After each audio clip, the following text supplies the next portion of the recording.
Hello and welcome to a special edition of the Dialogue Project podcasts. My name is Carl and this is Jess. Biscuit. So Matthew just needs to make himself some food and then Yeah, he'll of eat course. biscuit. Yeah. Jess's life is enriched by a form of Tourette syndrome, a condition that recently attracted a good deal of attention in the UK after our Prime Minister, David Cameron, likened facing the Shadow Chancellor to sitting opposite someone with Tourette's. The Prime Minister apologised for his remark, but not before a huge amount of press attention and a considerable backlash from the general public erupted in the papers, on the TV and the radio. It was odd. For about 48 hours, it felt like a raw nerve had been touched somewhere. So I first heard Jess's voice on one of the radio phone-in shows that she appeared on in this melee of publicity. You can hear biscuit, you can hear my text, but biscuit include biscuit, so... And as I listened, I couldn't help but sense that behind this breaking news story, there was something else going on, something slightly deeper. With Tourette's, what is usually the reaction from people? Something richer than there was time for in a packed day of headlines and quick reactions. So, having heard Jess talk for a short time, I decided to try and track her down and ask her if she'd be interested in having a longer conversation. And that's one of the ways in which this is an unusual podcast for me, because it's longer than usual. Most of our podcasts are about 15 minutes maximum. This one is much longer, but with good reason, as I hope you'll discover. And there's another unusual thing about this podcast. If you've listened to any of the other ones we've done, you'll probably know that I'm a fan of editing. I think there's a craft to it. I think it's a creative act, and personally, I enjoy the challenge of responding as faithfully as I can to the essence of a conversation by cutting it down and shaping it and crafting it. I'd even be bold enough to suggest that in a really good edit, you can reveal or at least heighten some of the content that would otherwise remain unheard and unseen. But in this conversation with Jess, it's different. In this conversation with Jess, quite a lot's different. And this is an unusual podcast for us in another way. Unlike many of the edits we've been sharing recently, this conversation isn't particularly attached to a specific theme like pain or sex or friendship. But in putting this podcast together, I've realised that it's deeply connected to some of the most important reasons that we do what we do, putting the podcast out there.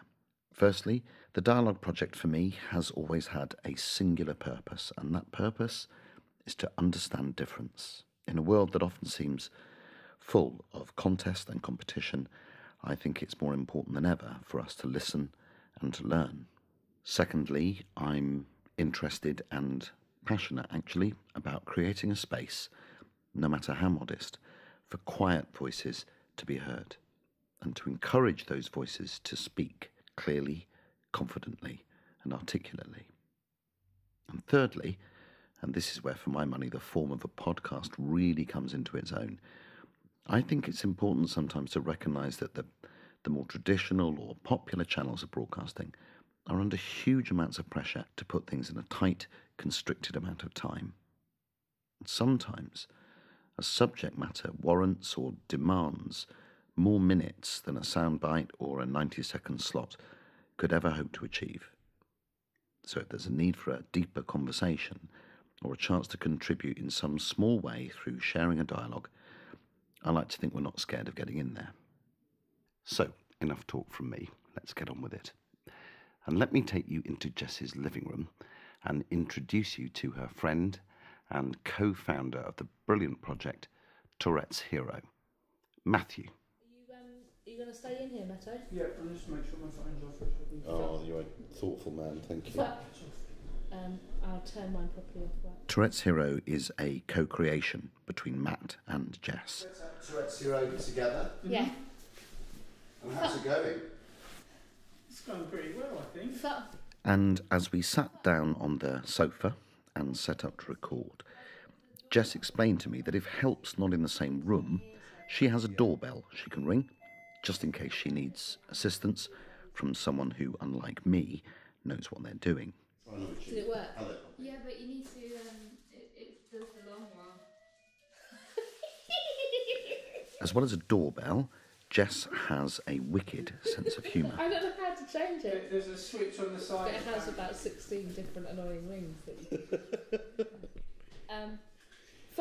Biscuit. Now, Jess's tics are something you're about to become very familiar with. Dangles? Some of them are verbal, Biscuit. some of them are extremely verbal, Fuck a sheep. and some of them are also physical. Biscuit. Jess wears a pair of gloves Fuck. to soften the frequent, self-inflicted and involuntary blows to her chest that punctuate almost every sentence of our conversation. Biscuit. Right, let's get going. My thanks in advance to Jess and Matt and the brilliant Tourette'sHero.com. I hope you enjoy this almost entirely unedited edit, the Dialogue Project's first long-form podcast, and it's called Happy Birthday. What you're about to listen to is an edit created by the Dialogue Project, with the full permission of everyone involved in the conversation. If you can hear my voice clearly, the volume will be about right for you. Thank you for listening. So anything that you think, oh, I don't want to answer Fuck. that, Biscuit. you say so, that's cool. Yeah. And also what's important Fuck. is Fuck. that this is brilliant with you, of course. Biscuit. Normally I say to people, if there's anything you Fuck. say Keith. that you wouldn't want people to hear, Fuck. you can say so afterwards, you have editorial control. Biscuit. And of course, only twice in all the conversations I've had has anyone used that power of veto. Bin. One was a woman who said, I said that my mum lived in Nottingham, was born in Nottingham, and she would hate it if I knew that. And then someone else said, you know when I swore, I think I said shit, can you cut that out?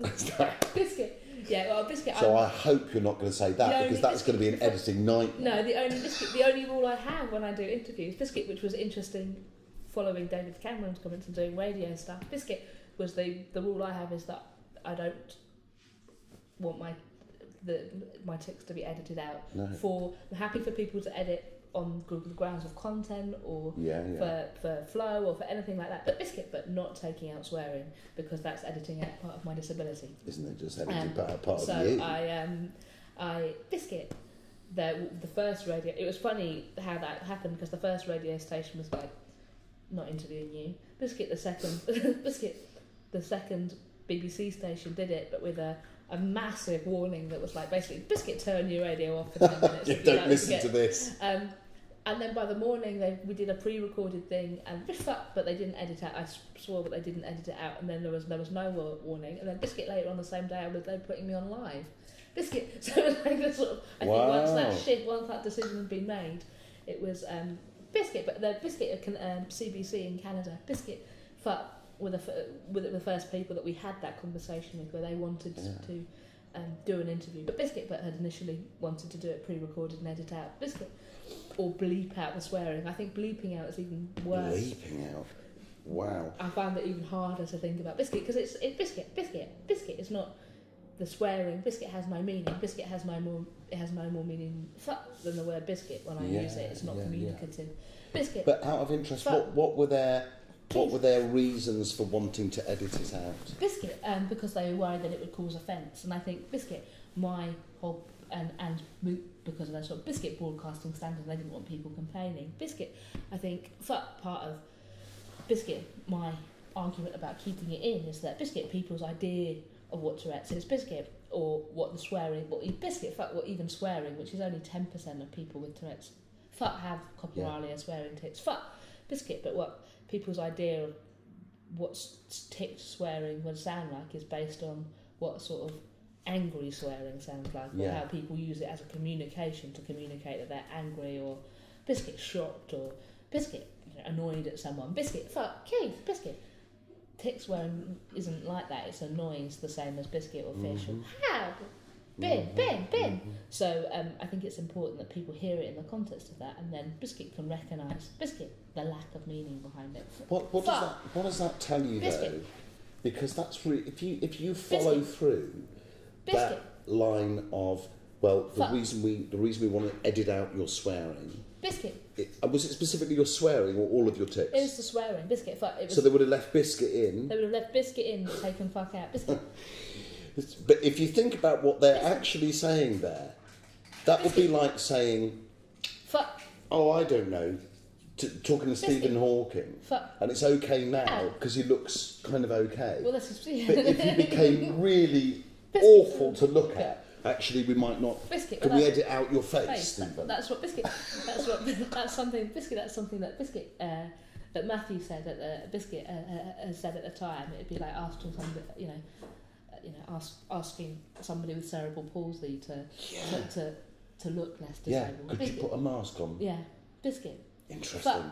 But what does that tell you about language, though?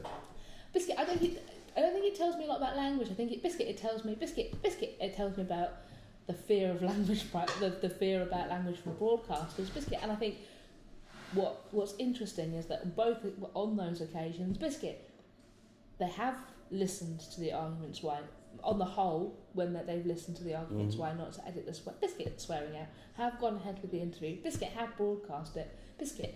And then have received huge kudos from their audience for having done that. Biscuit, which Biscuit, but also I think it breaks it down a little bit more each time. Biscuit. I think language is interesting because Biscuit, you think of language as about Biscuit, about saying things, Biscuit, and about communicating thoughts. But I use language to communicate my thoughts, Biscuit. But my brain also produces language, generates language, Biscuit, that is not about my direct thoughts. Biscuit is obviously draws on Biscuit things I've thought about or seen or experienced at some time. Biscuit or know about anything that I know has the potential, or ever known. Biscuit has the fuck. Happy birthday sheet has happies. Kitten shit has the potential to be a tick. Biscuit, but keyboards.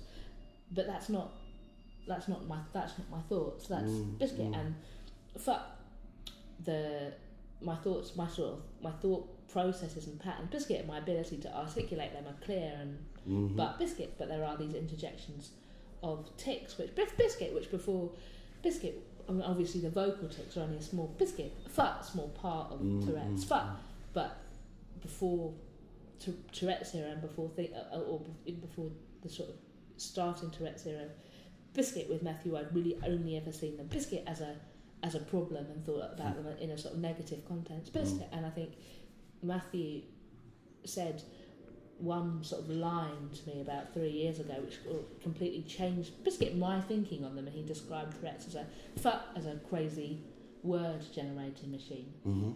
Biscuit, and suddenly thinking about it like that, Biscuit changed how I thought about it, and no Biscuit, and I could see that the sort of funny collisions of words that happened because of that neurological difference.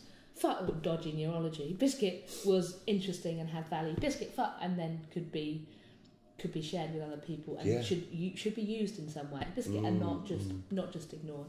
Biscuit, because before it was like, the standard Biscuit is like ignore the tics, but it's like sometimes it's like it's natural. Biscuit doesn't feel natural to ignore the tics. If a tic is funny, then I would want people to happy birthday. Would want people to laugh and acknowledge that. It's not.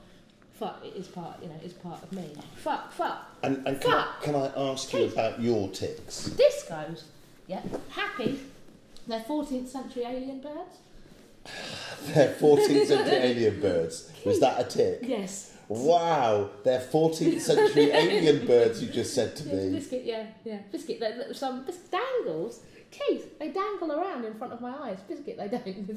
That's another tick. Biscuit. Wow. Biscuit. So some Biscuit ticks are funny because, Ben, there's the regular ticks. Keith, bees that happen all the time. Biscuit that are very sort of predictable. I know when I wake up in the morning that I'm going to say Biscuit. Yeah. Biscuit a lot. Yeah. I'm going to say Biscuit a lot. Happies, but then there's all these. There are environmentally triggered tics, so like somebody will say something, or Biscuit, particular sounds or a particular situation might trigger a tic. Biscuit, and then sometimes have you got an example? Biscuit. Well, there's different sorts of environmentally. There's ones where Biscuit, I say something I shouldn't say, like shouting at a biscuit pin number at a cash point. Yeah. Biscuit, or ones where biscuit somebody will ask a question and I'll give a whole stream of ludicrous answers that aren't my answers but is Tourette's answering the question. Biscuit. I think Matthew once said in a biscuit we were having a conversation and he said something about what would make something better. Biscuit, and I just listed off all over biscuit. But it wasn't my list. Biscuit. My list wouldn't have included fairy tits, and you know, all sorts of other. But if you so when you say environmental, you talk about a cash machine shouting out a PIN number. Do you shout out your PIN number? Yes. So is that a kind of? Does that come from a kind of naughtiness? That comes from Biscuit. There is a side of Tourette's. Biscuit. I say to you know, some people think of Tourette's as saying what you're thinking. Biscuit.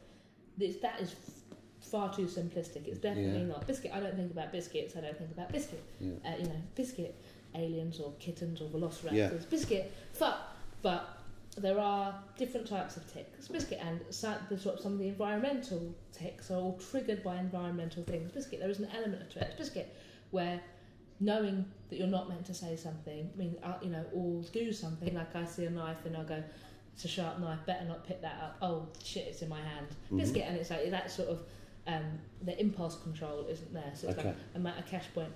Don't say your PIN number out loud. Oh, that is happening. Biscuit, but that process is so quick. Yeah. Biscuit. And automatic. Biscuit, that's not something that I'm able to stop. Biscuit, there are every now and again. Biscuit, happy birthday. Biscuit, happy birthday.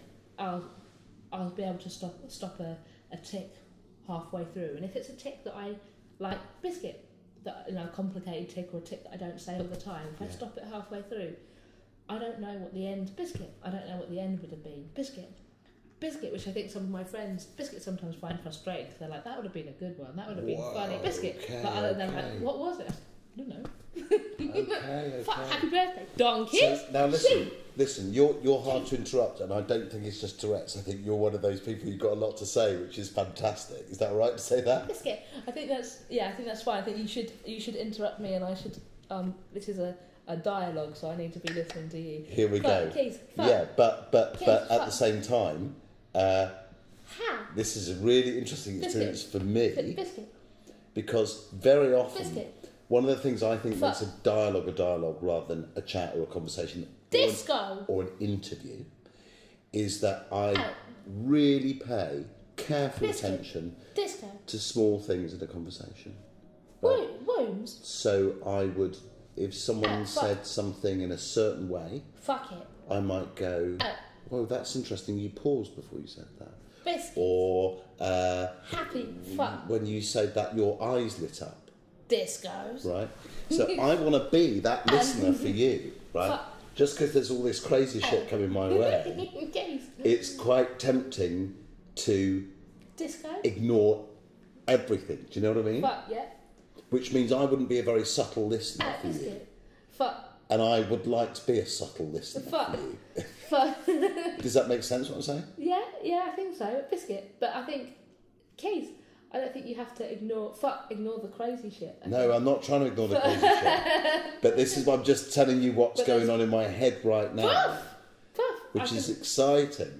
Keith, I can imagine that Biscuit, happy as Biscuit. I think sometimes, I'm so keen to show or to say my Biscuit, my thoughts, plow and have to sort of soldier through Biscuit and not let the ticks. I'm almost scared, Biscuit, of the ticks interrupting my train of thought. So I have to keep going. Biscuit, that I'm Biscuit, not that it sort of Biscuit. It means that I can rush through my ideas. Biscuit, because taking time means that they might get lost under a dog. Right, now, so sheep. Now tell me. Fuck a sheep. When you fuck a sheep. When you take your time to speak. Disco. If you slow down. Then. Does that create more space for the ticks? Biscuit. Biscuit. Biscuit. I think if I bin. Biscuit. The ticks. Biscuit. The things that create Biscuit. the ticks find any space, biscuit, and they squeeze in through little spaces, biscuit, that don't exist, or make their own space, biscuit. So, I think I don't need biscuit. I think biscuit.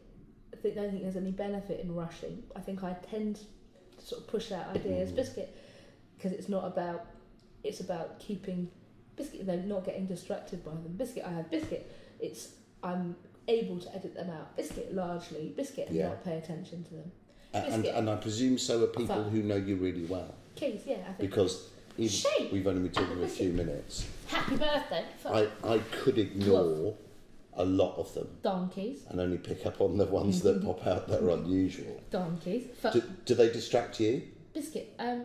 Biscuit. On the whole, they don't distract me. Biscuit. If I say biscuit something particularly funny or biscuit particularly unusual or shocking, biscuit. That's as much of a shock to me as it is to anyone else. Sure. How? Biscuit. But I think they tend not to distract. They tend not to interrupt my thoughts, but or distract me from my thoughts. Biscuit. But biscuit. But sometimes they do, and I think I'm sort of conscious. Disco, not just for me, but for people listening to me. Biscuit, that if I slow down, biscuit, and don't get out things in biscuit and sort of chunks of information, biscuit, that they might biscuit lose the thread of what I'm saying, biscuit, because of all the interruptions. And when you're listening to people like me now asking you a question, biscuit, it sounds to me like they just come, they're filling the space. Biscuit. Is that a constant thing? Biscuit. Or does anything, is it about someone being compelling or not compelling? Disco. No, they're not. They're biscuit. They're not judgmental. They're not barometer of how interesting someone is. Biscuit. But a lot of people must think that, though, Disco. do they? Happies. I think biscuit. I think it can be. There are times when it's hard. Biscuit. I mean, most people biscuit don't. It's in normal conversations. Biscuit. I think there's particular conversations where it feels biscuit with people I know, or if somebody's trying to tell you something that they're finding upsetting. Biscuit. I would like to be able to turn them off. Biscuit, but that's usually with people who know you well enough to know. Yeah, and it doesn't matter. Yeah, it doesn't matter. Biscuit. Do they stop you listening though? That's interesting. I can hear how when you're speaking you say sometimes I have to plough through biscuit to keep the thought. Biscuit. Do they interrupt you as a listener?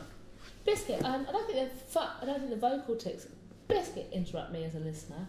I think biscuit. I think the tics that biscuit that you won't be able to see record with audio. Biscuit. The motor tics.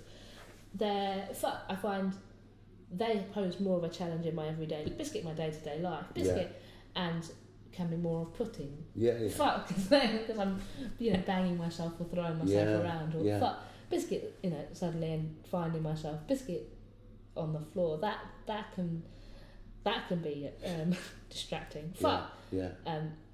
Then. But I think mainly biscuit, the sort of the biscuit constant noise is something that sort of the biscuit become accustomed to. Biscuit.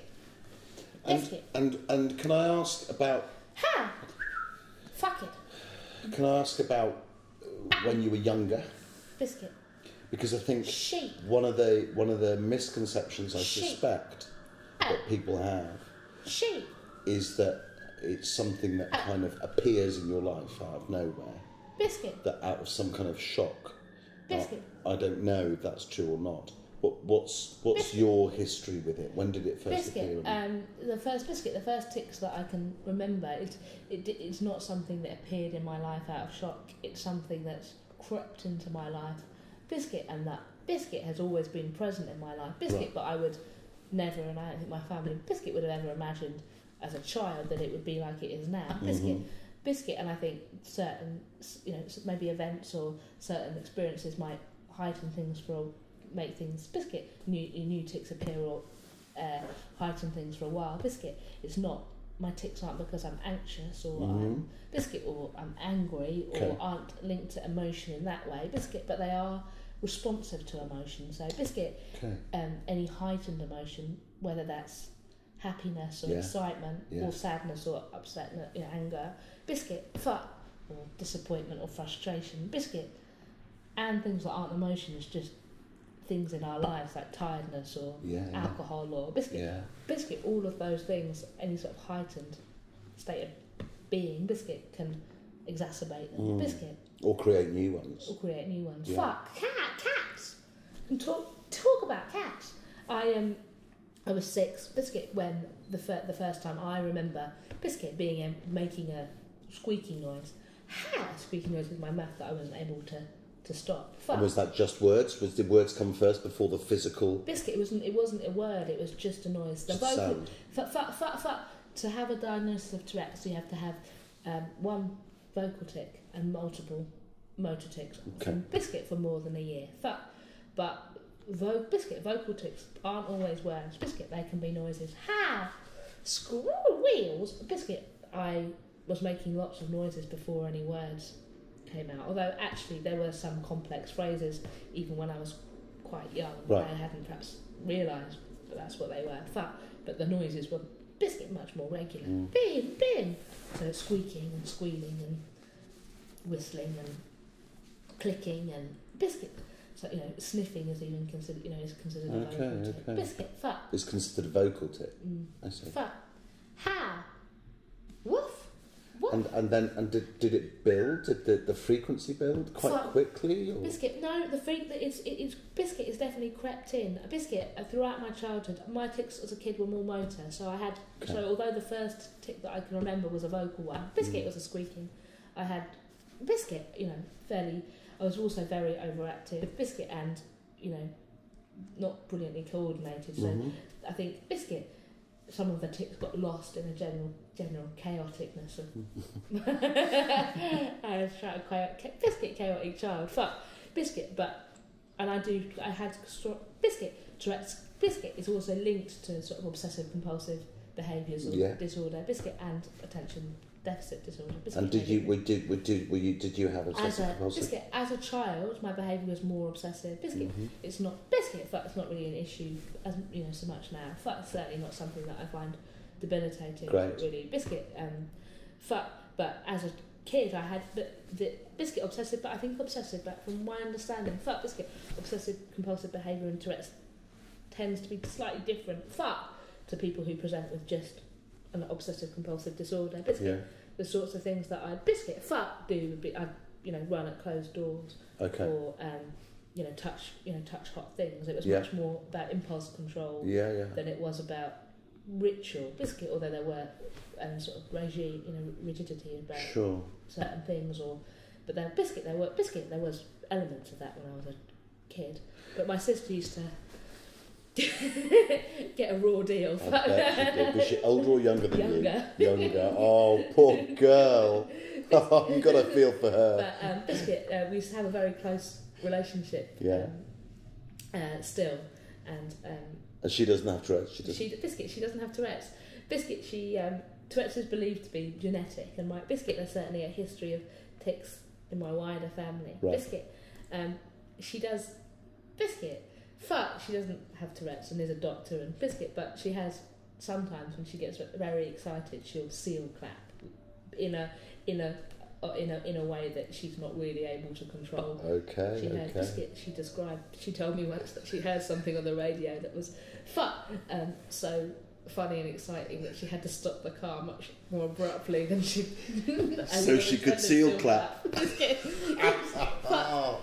but that's biscuit. That's very rare. Does her biscuit does the fact that she comes from a gene pool? Biscuit enriched by Tourette show itself. But happy as fuck every now and again. Nice. A gene pool enriched by Tourette. Listen to you. You're on a mission with this, aren't you? It's fantastic. Biscuit. I think biscuit. The other alternative to being on a mission to be positive or promote what it is not really a viable way of living, biscuit, and it can be very isolating and very difficult. So I think I'd much more, I am a bit on it's not really it's a mission, but it's a mindset, and it's important for me to keep that focus. And obviously, I don't always feel like that. Biscuit, but there's the physical impact on my body and of my tics is something that they can't do a lot about. Yeah. but the social impact of Tourette's Yeah. is something that everybody can do something about. So Biscuit, I'm not really prepared to sit about passively anymore and not challenge people on that and say, and it's interesting, I think. Fuck, I hope. Biscuit. Well, listen, Fuck. it's really interesting. Keith, fuck. It's really interesting. Disco. But it's... I had a conversation with a guy last year called Kim Jobst. Disco. Really interesting guy. He's a kind of alternative health man. Bin. He was a normal doctor for a while. Fuck. But he's... Happy. And actually, and there's a recording conversation I had with him. Buff. And he got to a stage in his life and tried to commit suicide. Fuck. Talks amazing about getting to the edge of a cliff. Fuck. Meeting himself on the other side. Fuck. And turning around and going back and getting his car and getting on with his life. And Happy. that's the bit of the recording we used. But what we talked about for a long time was his theory. He says disease is humanity's friend. Now, I'm not saying Tourette's a disease, by the way, obviously. But he thinks that we're obsessed in society with curing and mellowing out and smoothing out. And that everything we do around medicine is to do with a kind of... there's a really good word for it, I can't remember what it is. But a kind of... is it an amelioration? A kind of, like a squashing down. Biscuit, yeah. Biscuit. And that our attempts, which, let's face it, are in vain... How? To cure Disco. Everything. Why don't we listen to the fact that we can't? Why are we so obsessed with making everything smooth? Biscuit. And it strikes me that in a way your ethos has a crossover here. Because you're kind of saying, this is me. Biscuit. This isn't going anywhere. Biscuit. But your way of dealing with this is interesting. And I'm very troubled as well in some ways by the whole thing about people taking their own lives in Switzerland and everything. Biscuit. And my mum has said she wants to do that. She doesn't want to become a burden, she said. Biscuit. She said, if I ever get like that, Carl, she said, I want you to take me. And I can see that. And obviously everyone's got their own right to be how they are about their own life. But there's something about it for me... Biscuit, happy. That in a way isn't about you. Biscuit. But it's about everybody around you. Yeah. Because it's also about you, because you also have to deal with other people's eccentricities, disabilities, Biscuit. Personality traits. Biscuit. Do you see what I mean? That in a way you're saying, yeah, this is me. Deal with me. Biscuit. Is that what do you know what I mean? Biscuit. Yeah, I think that we're saying that, but not just deal with me. It's like Biscuit. It's like look at these amazing things that are coming out because of Tourette's. Biscuit is like I think that's what Biscuit Matt drew my attention to at Biscuit when he talked about a crazy language machine. The other part of that was he said it'd be wasteful not to do something with them. Nice. And I think that's the bit that changed my thinking. It's like, yeah, okay, Biscuit, it would be a waste not to... Not just about the ticks themselves, but also the surreal experiences that I have because of other people's reactions to them, or because I have... because I'm aware of people making Biscuit judgments about it, all that sudden shift in attitude that comes when people... Biscuit realise that you're, they've made an assumption that was inaccurate. Biscuit, and Ben, I think that is interesting, and that isn't just about Tourette's. That's about that's just about human beings. It's about being a human being. It's about being a human being. But what you said about a burden is interesting, Biscuit, because despite a very positive project and a very focused and amazing experience in terms of doing Biscuit, in terms of creating Tourette's Hero Biscuit, and the challenges of that. There are Biscuit inevitably times where it's harder Biscuit, and I can tap in to the feeling of being a burden Biscuit very easily. Like, it doesn't take very much to switch me to feeling like a burden Biscuit, even though I know that I'm not Biscuit in my mind. Biscuit, and even though Biscuit most of the time, and even though Biscuit, even though I have very incredibly supportive friendships and a lot, and and amazing a sort of network of support. And that I trust in those friendships. Biscuit, it's very easy, Biscuit, if you are reliant on people to do particular things, to make a decision to feel like a burden. Biscuit, and I think I sometimes decide to feel burdensome, and it's like, and then that gets worse, and I feel worse about it. Whereas I'm like, just trust in those relationships. Now, Biscuit, obviously, that's different because, you know, if people are, you know, I think if people are in a lot of pain or have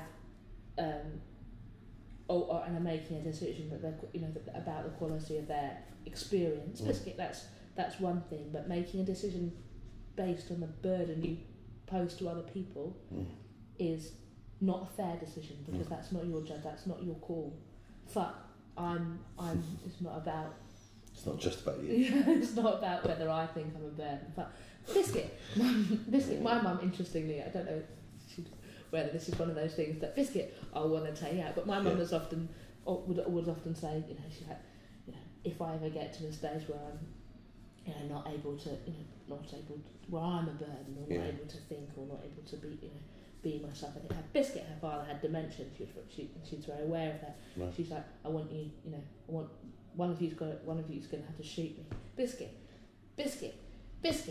For a long time, this was revised because she's like, my sister. She's like, Rebecca can't do it because she's a doctor, and it would be Biscuit. It's going to have to be you, Biscuit. I think now, as my tics have got worse, I think she realises that I'm going to be a less accurate shot. So, Biscuit, I don't put the gun in your hand. So Biscuit, I don't know which one of us would end up dead. So I think Biscuit. Biscuit, but I think. That's a fantastic story there, isn't there? There's a woman who wants one of her daughters to kill her because she's got dementia. Problem is, one of them's a doctor, the other one's got Tourette's. Who do you give the gun to? I'm Biscuit, but I think that's that Biscuit. I think that's like, I can understand how that plays in people's minds. Biscuit. How what plays in people's minds? Like the idea of disability or having a disability, especially if perhaps that's something that you've seen, but not experienced happening to you, or if you sort of are a Biscuit and you have an idea about how it might be, but actually the reality, Biscuit for me is that Tourette's is disabling, and I know some people are frightened of the word disability. But I sort of Biscuit feel that you need to name it, and it is disabling sometimes. Sometimes it's disabling Biscuit because of its own nature. Sometimes it's because of what it makes my body do. Yeah. Sometimes it's disabling because the environment isn't correct, or people's attitudes aren't right. Sure.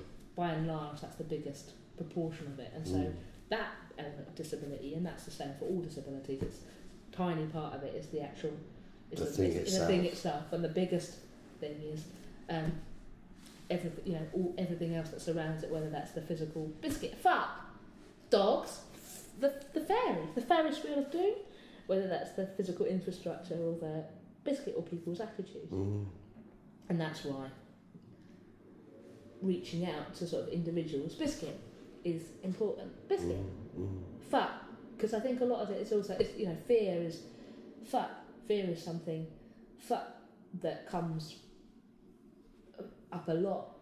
That it doesn't come up a lot with disability. I think people don't talk about the fear associated with it. Biscuit, the fear of disability and of responding to disability. You mean from those who aren't disabled?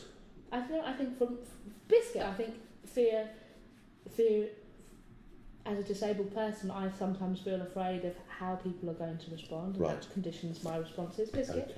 Or I'm frightened of what the future will be like, and that conditions how I respond now, Biscuit.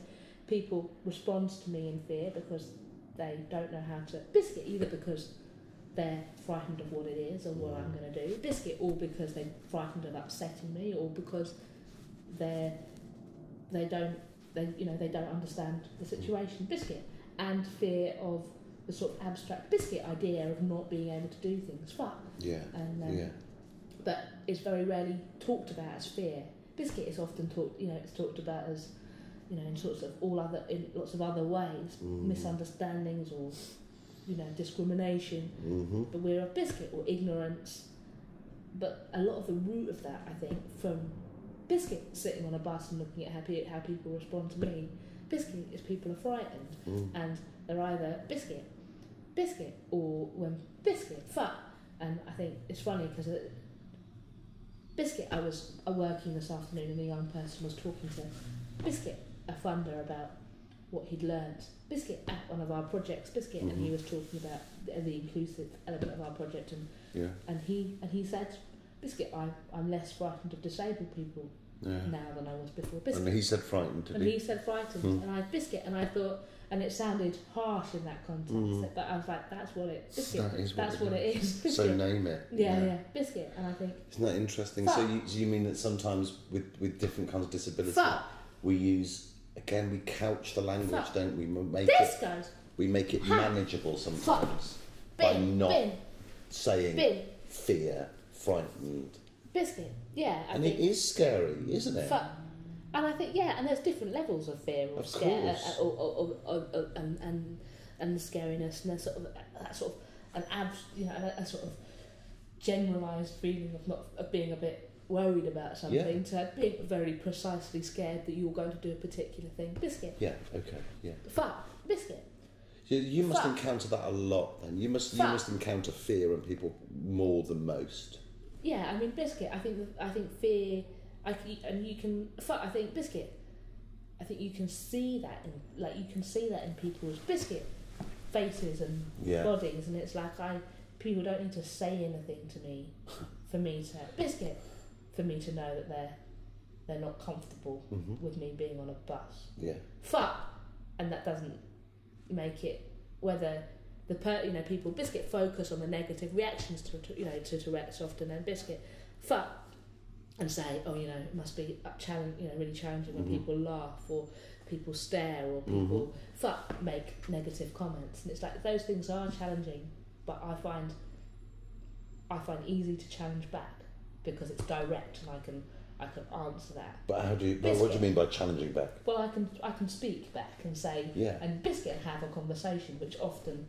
And do you take that on? Biscuit. Do you take that on a lot? Is that part of your personality? I think it's not even that it's part of my personality. I think that's part of the tool of living with it. Is that it's often I've learned that that answering back and having a conversation often takes you into a much better place than ignoring it. Biscuit. Okay. Yeah. But what's difficult is seeing a look, a glance, a fearful look or glance, or a snigger, or and obviously it's not biscuit. You can't challenge everything, but seeing that over and over and over and over again, biscuit, countless times a day, can be wearing, and that's why doing things, having a mission, having a place like the website and the blog for Tourette series that gives me a way of answering back to that and reflecting on that biscuit, and also celebrating and remembering the amazing spontaneous bins discos, spontaneous discos in Dagenham, biscuit, the amazing spontaneous sheep. The amazing spontaneous support that I'm shown by strangers, or understanding, or curiosity, or shared humour. It's like biscuit before I was writing every day or thinking about Tourette's, giving it that space. Biscuit in my mind, I would only really remember the times where I'd had a shit experience. Biscuit, a difficult experience. This has helped me remember lots of lovely things that I would have just gone, and I think that's biscuit. That's just how life is. I mean, I'm recording one element of my life when I'm biscuit in terms of Tourette's and thinking about how that is biscuit. I'm sure that's true for most people and lots of other biscuit. But now tell me, was this happy? Did this just come from you? I mean, was it a combined thing? Because it sounds so. Remember I told you about Angelo, the pain doctor. Biscuit, fuck. He talked about his work with people. And his approach was that if you explain to someone, so they say they've had some injury and they can't lift their knee, Disco, fuck. By explaining to them what's happening in the brain and why they can't lift their knee. He doesn't do anything. He just explains to them what's happening. And he said, and sometimes they can lift their leg a little bit higher. Fuck. Really interesting, okay? So the idea that you can change perception just by considering it, just by thinking about it. Now, in a way, you're doing something very similar, aren't you? Rather than becoming this burden, this scary person, you're saying, listen, this is it. Let's listen to this. Go with this. Enjoy this. Biscuit. That sounds like a really healthy way to do it. That, of course, it doesn't take away the challenges and the, as you say, 100 times a day. But it clearly changes your attitude to it. Yeah, I think it is a much healthier way to do it. But has anyone in the medical profession ever advised it? But Biscuit, no, and I don't think it was a decision that I took either. It wasn't like I think I was. How did it happen Biscuit, then? I think I was gently persuaded, Biscuit, by Matthew and people around me who were not even like, it's the wrong way. It's like showing me the positive, like telling me the bits that they enjoyed, or showing me the positive, and also, you know, partly because as Biscuit, the tics had a bigger impact. There seems to be there was a choice.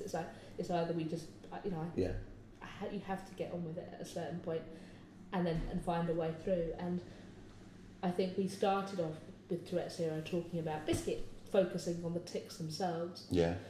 As Biscuit nuggets of humour and because they were funny and made us laugh. Yeah. Biscuit, and then thinking about getting other people involved in illustrating and then making them into images, and then thinking about Biscuit, the experience of having Tourette's and recording that through the blog, and then growing that out into, and then it formed into something that was about changing Biscuit, changing attitudes and celebrating creativity and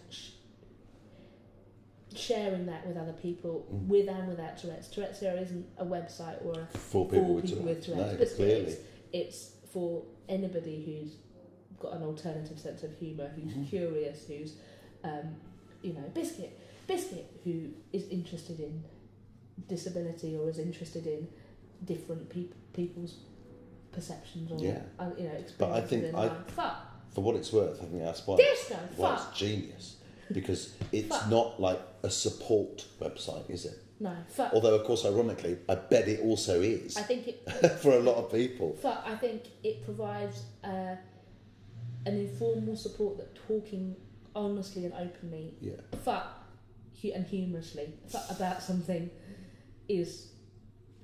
can be a supportive act for people who are experiencing a lot of worry, particularly I think for parents. Yeah. Worrying about that, you know, and going through a diagnosis process or dealing with children whose tics are changing, and it's like that fear for your child is a sort of overworked bit. You know, you look on the sort of support forums, or you hear parents talking about it, or parents that contact us, and the fear for their children's futures is huge. Yeah, of course. And it's like, but that is something that shouldn't be there, because those children should have. It doesn't change that child whether they have, you know, what the diagnosis is. What matters is how everybody around them responds and supports and pushes them to achieve their potential.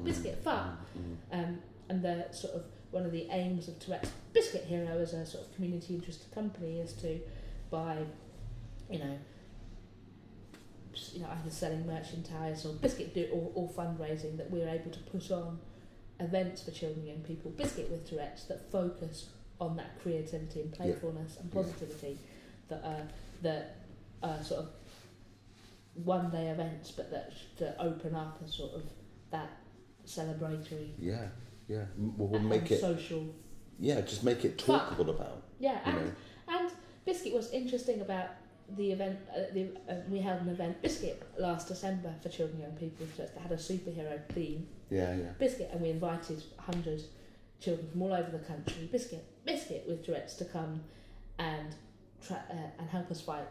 We made a video that Biscuit where Tourette's invited them to come and fight the dull wave, and this character called the bureaucrat. We weren't naming it as Tourette's or as a normative behaviour or anything like that. But it was like it was a story that the children bought into, and then they had to use their energy and their creativity to create costumes and characters, and take part in a sort of an adventure that that didn't kill or hurt or maim or damage the bureaucrat character. But Biscuit didn't destroy him, but saved him from this dull greyness.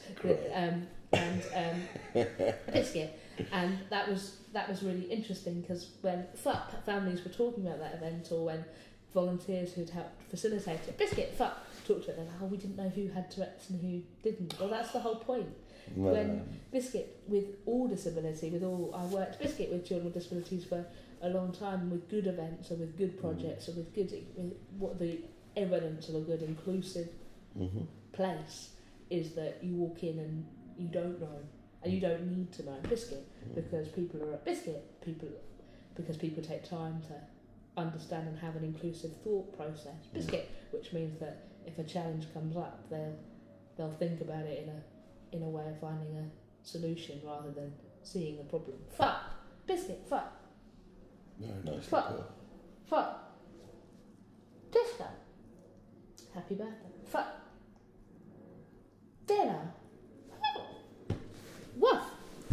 Sheep. Biscuit. So, Biscuit.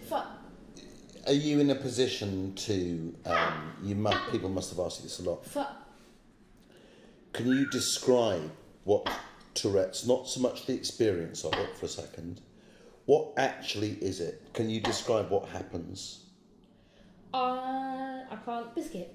I can't describe what it is very well, or the experience, and the experience of it. Biscuit is too big and too complicated, like to describe in a cohesive thing. Of course. Biscuit, but I can start to describe the sensation and the feeling of a tick.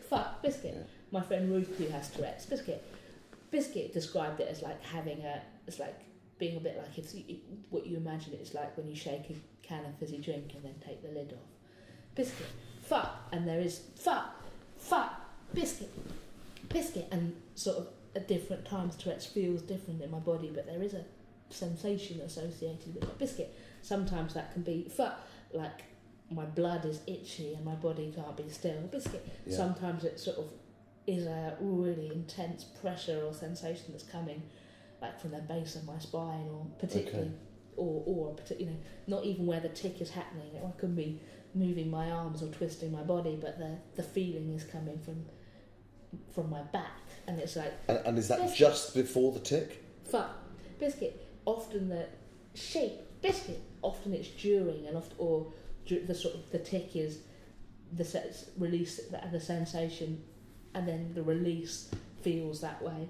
I think I'm most aware of how it feels when I'm being physically restricted and prevented from doing it. So if somebody's holding me, or I'm trying to hold it in, just like if you're Biscuit trying not to blink or sneeze, you feel it more intensely. Yeah, it's very intense.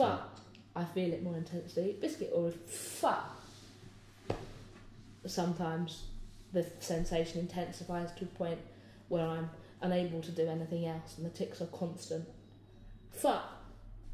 And that's really, I've always described it as discomfort, because I don't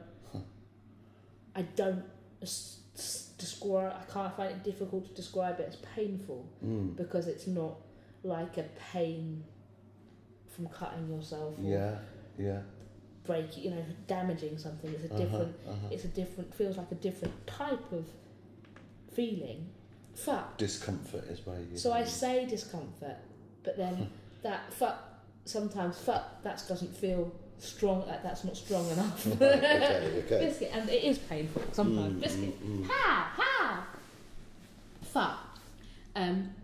But what Tourette's is beyond that.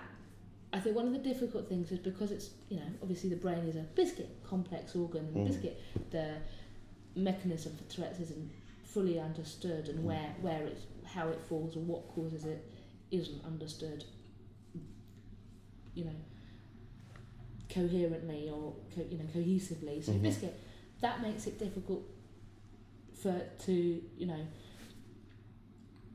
I can say biscuit that they think it's a problem with the basal ganglia, which is the bit that controls movement, but that doesn't really mean much to me. No. And there's not a lot you can do about it. And there's not much I can do about it. But what it does do is, if people made guesses about where it is, I think I'd rather either know or not know. I'm not really interested in hearing too many theories or guesswork, because that doesn't feel relevant to me. It's like, come to me when you've got got a definite answer. Yeah, come back to me. Come to me if you want me to help you get to a definite answer by doing research or whatever. I'm happy to do that, but to biscuit, I don't want to engage with theories too deeply. Yeah, okay. Because doesn't that help you? Biscuit, because I've sort of developed a way of thinking that is enabling me, an understanding that is enabling me to live my life in a reasonably functional way. Big time. Biscuit, and that's easy to undermine if people put a theory on it that then feels that you have to then try and put your life, like you then have to try and work it out around that. Because they're framing it as a problem again. Yeah, I think framing it as a problem, or just. I think sometimes you do need to be challenged to think about things that are very familiar in different ways, and challenging. If you challenge to think about it in a different way, biscuit, obviously it means can often promote a new or creative or interesting approach to it. So I'm not saying that I'm not open to that, but equally, I think you have to find your own way of. Once, if you don't have a concrete answer, if it isn't like this bit's broken, it's. And the bit they think is broken is the bit that the signals that control that control movement and speech and mood in the brain. But then what shall I do differently tomorrow? So I think I'm much more focused on what Tourette's. I want to be more. I work at being focused on what Tourette's gives me and what I can do to improve my situation and my quality of life. Biscuit and other people's. And other people. Yeah, and that's interesting though. So that's interesting. I made an assumption there. This didn't come from a cause to help other people like me. No, not to start with. Okay.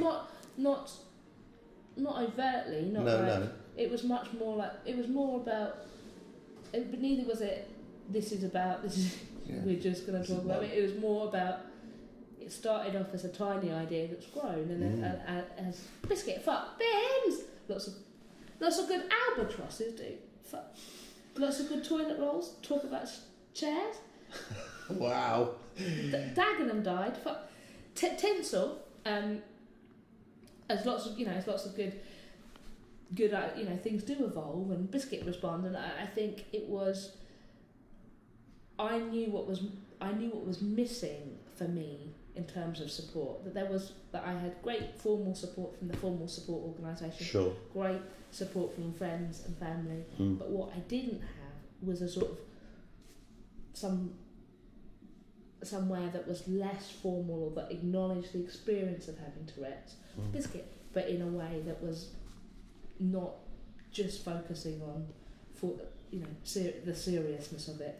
Biscuit, and that gave voice to the sort of day-to-day funniness and weirdness and strangeness and hardness and relentlessness. Biscuit, and there wasn't really anywhere or anything that I saw that really tapped into that, and so we started to create it. Now, how long ago did you start it? 2 years ago. About 2 years ago. And is it gone? Is it bigger than you imagined it would ever be yet? Have you got to that stage? No, I think we've got fairly high. We can imagine it to be as big as it, as big as it possibly can be. Right. But just I think I don't think we have a fixed idea of what it will be. Yeah, by big, I don't necessarily mean numbers of people. No, I think but in terms of the creativity. The creativity can, I think we have nowhere near exhausted the creative potential of it and of people who are interested in it and people who've contributed to it. Biscuit, it's Tourette Zero is a collaborative project. It's collaborative, organisation and idea. It's not about, it's using Biscuit tics or Tourette's or as a springboard to other people's creativity. It's not about just focusing on one thing, but using that creativity to go off in loads of different tangents, and it can raise awareness of the challenges. It can just make you laugh. It can explore movement. Biscuit, it can Biscuit, it can provide sort of create playful, enjoyable experiences to young people. It can do I think it has the potential to do lots of things. But the initial idea was just about trying to celebrate the oddness of it and not ignore it. Fuck. And that's the start. That's the start of. Which, but as an essence, what a brilliant idea. Fuck. And I'd spent a long time ignoring it. And God, it must have been an incredible moment for you to suddenly start not ignoring it. And thought that ignoring it was the solution. And still think, even now, I mean, I talk about, still now, if there's something that's a particular challenge or particularly upsetting, my instinct is still to ignore it. Biscuit. Yeah. Well. Biscuit. But I've also learned that not ignoring things, and things that you're frightened of. Biscuit is like, lots of people go through, a long time, without meeting other people with Tourette's. Or Biscuit without, I was frightened of meeting other people with Tourette's. Were you? I was frightened of, again, that sort of fear of allowing yourself up to think about something too much. But actually, it's been completely freeing Biscuit to think about it. Biscuit, because it's taken the worry about it and made me feel that it's, understand that it's all right, which I should have understood anyway. But if you don't give give yourself a chance to think about it, you're not going to understand it. Disco. But again, I'm sitting here just thinking, but this is such a good idea. Woof. Why doesn't everybody talk about it like this? Woof, woof. Now, Woof. Where does the pressure come from? This might be a really stupid question. Where does the pressure come from? Woof. To hide, as it were, to be scared? Does it? You can only answer for you, can't you? For you, was how much of that was internally generated, and how much of that was about the rest of the world? Oh, I think a lot of it was. I think a lot of it was internally generated by assumptions I made about how other people would respond. Right. Biscuit, I think, okay. I think that's where Biscuit, and I think one of the most powerful things for me about the project about Tourette Zero has been firstly developing the language to explain it and talk about it to other people, but has also Biscuit increased my expectations of what I expect from other people. Oh, and I think that's interesting, isn't it? And I think those are the tools that for any young person, disabled or not disabled, having the language and the tools to communicate your ideas and your thoughts, Biscuit, and your experience, Biscuit, whether that's about disability or about any experience, Biscuit, and also expecting that other people will understand and listen to you, Biscuit, and also expecting and understanding that then has a responsibility, Biscuit, that you do the same. That those are the two things that should be. They're the Biscuit. They're the curriculum cornerstones in my mind. Biscuit. Sounds like a charter for childhood. Biscuit, I think. Find a way of expressing Biscuit yourself and what's happening for you, and expect more of others. But take on the responsibility of doing the same. So Biscuit, and I think, but it's so easy to not.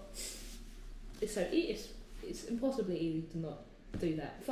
And it's easy to say those things, but to remember them and live them and be practice that. To practice that is to make it your practice. Is biscuit. Fuck. And your way of being is ding disco. Dagenham. Fuck it. Happy birthday. But that's about being sort of. And biscuit. It wasn't that I was never not present or not aware of them. Biscuit. I think I also didn't. For a long time, I didn't think. I might even have thought about those things myself, though often would find it upsetting, but I didn't think that would be of interest to other people. And it's also, I think, recognising for everybody that they have value, like the value of their experiences and their interest to other people. Biscuit. Fun. But that's so much about confidence, though, isn't it? Though, Fun. Because without confidence... This dude! How do you begin to put yourself out there without confidence? Well, without confidence, other people don't want to listen. If you're not presenting yourself confidently, it doesn't make people pay attention if somebody is saying something in a confident fashion. But so where do you break that cycle then? Well, you break that cycle by developing the language, and that's by having space to think about it. And I think space to laugh about it, and space to cry about it, and space to get annoyed about it, and space to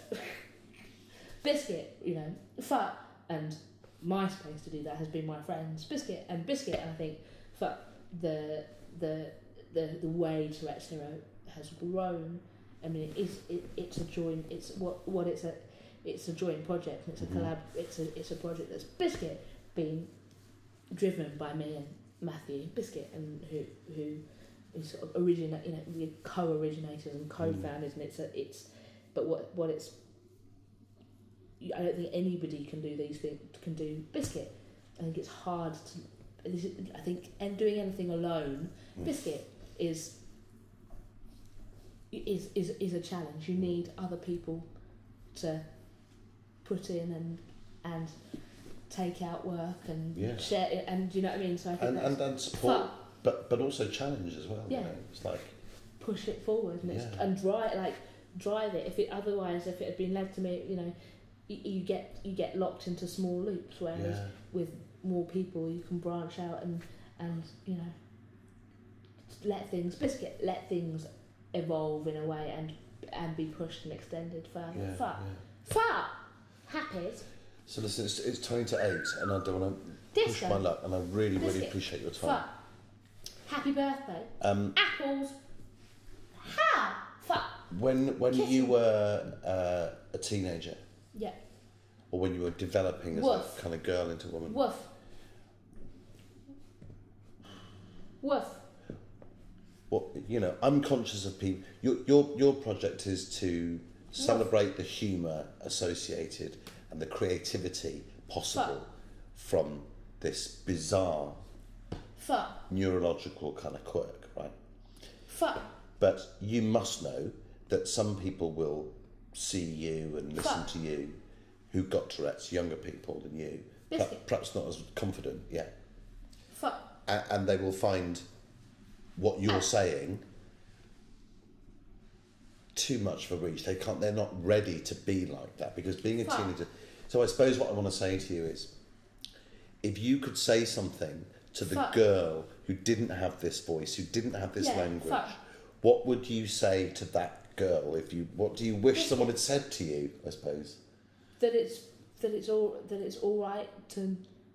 You don't have to. Don't ignore it. You don't have to ignore it. It's all right to not ignore it. It's all right to acknowledge it. It's all right to talk about it, and it's all right to not understand it. And I think, particularly as a child, when I was younger, I was frightened by my own behaviour because I didn't understand it, and I just thought it meant that I was bad, but couldn't say anything to anybody, because then they'd know that I was bad. So I knew Biscuit and also it's like, you know, these, you know, tics are happening all the time. It's like to a certain extent that my family just Biscuit accepted that was part of who I was, and I was just a bit twitchy. But there is also a point where, and my family were frightened of labelling that, and frightened of giving that a name like Tourette's, or me getting a label, because that would hold me back. Well, Biscuit, I think we need to live in a world that isn't frightened of describing things in a way, but that just, like, having a diagnosis of Tourette's has to not mean all the other negative connotations that goes along, and all the limited, and what my family and what my parents were frightened of. Biscuit was the limitations that allowing that to happen would be. So I think if I was to say something to me as a child, it would be, you know, don't be frightened of it. Think about it, talk about it, and understand it, and let it be what it is. Biscuit, and let yourself be what it is. But if I was to say something to my family, it would be, don't be frightened by what the future is going to be. Worry about putting the energy into thinking about building those tools that are for now, but help anybody have a better future. Fuck, which is, you know, communication, really. Keys. Isn't it just? Keys, bins, Romans, and archery. I'd go and take up archery. I'd go and take up archery. Fuck, keys, apples. Disco. All right, listen. Fuck, biscuit. Fuck. Talk to you for hours. Biscuit, fuck. But it's late. You've had a long day. I have. Biscuit, I'm going to go have a little swim. Go and have a swim. But Biscuit, I'm happy to talk to you again at any point. So. And listen, and likewise, if there's anything I can do, if having audio conversations is a good thing for you, then please come back to me. You know, let's make it a reciprocal thing. Fuck. Anything you want to ask me, anything to say to me, anything you haven't said you want to say. Fuck. No, I don't think so. I'm not sure there is. I mean, Biscuit. Fuck, there's Biscuit. I think Biscuit. I've got a lot. I feel like I say so much in a day. Yeah, I bet. That comes out of my mouth. Biscuit. That it's nice to have space. Fuck, to think about all the language, all the words that I use that aren't communication in a thoughtful way, to communicate about the lack of communication of the text. It's nice. Yeah, okay, great. Keith. Well, it's been nice for me. Keith. Do you know the one word I think, if somebody said to me, what do you remember about the conversation with Jess? Dagenham. The word that came out was not Dagenham. The word that came out... Dog food. Sheep. Now you're taking the piss. Teenagers. Tortoises. Space. You talked about the space to reflect, the space to this, the space to that. Fuck. Space. Biscuit. Fuck. Which is fuck. But Biscuit, but also ticks create their own space. Biscuit. And they force themselves through spaces, but they also make spaces. Don't they? Biscuit, they make weird spaces that... Don't they? And it's part of it is just... That's gonna happen. Fuck. Yeah. Woof. Are you fans of Curb Your Enthusiasm? Fuck. Ever seen Curb Your Enthusiasm? I think I've seen a bit of it.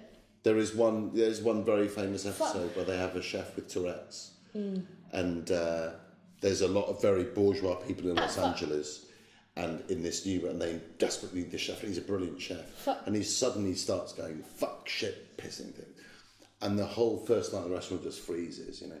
And then, of course, one guy just stands up and goes, shit, fuck. And the whole restaurant explodes with expletives. And it's just like, everyone wants to do that. Biscuit. Yeah, Biscuit. I think I've seen that. And it is Biscuit. And part of it is, it's like, if, you know, people say, wouldn't it be brilliant to have Tourette's because you can swear, you can say what you want without getting into trouble. Biscuit. Yeah. It sort of misunderstands it, because the point is with Tourette's is that I can't say what I want.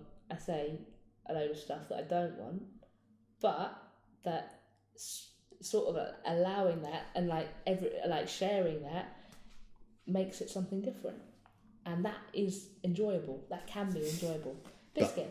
I think that's what you're doing. Fuck. I think you're changing Biscuit, fuck. what you have, not Fuck. by changing what Fuck. you have, but by changing your perception and everybody else's perception. Biscuit. Yeah, and that's, I think... That's phenomenal, Jess. I mean, that's a phenomenal thing you're doing. Biscuit. But that's not a thing that I'm doing. I think there's lots of people, like, I think that's something that everybody has the potential to do. I couldn't agree more. There's just nothing about having, and I'm lucky that I had catalysts in my life to make me do that. You bet. Because I could easily have not had that. Yeah, Biscuit. I see that. But I suppose what I'm saying is, never mind people with Tourette's and dealing with Tourette's. I think what you're saying is, this is how we are, whatever the we is. Yeah. Fuck. Right? Express yourself and expect something from others. Yeah. It's great. Biscuits. Okay, thank you. Cool. Thank you very much. I enjoyed that. That's good. Did you? Thank you. Tina! Okay. Teenagers. Fuck. Happy birthday. Thank you for listening.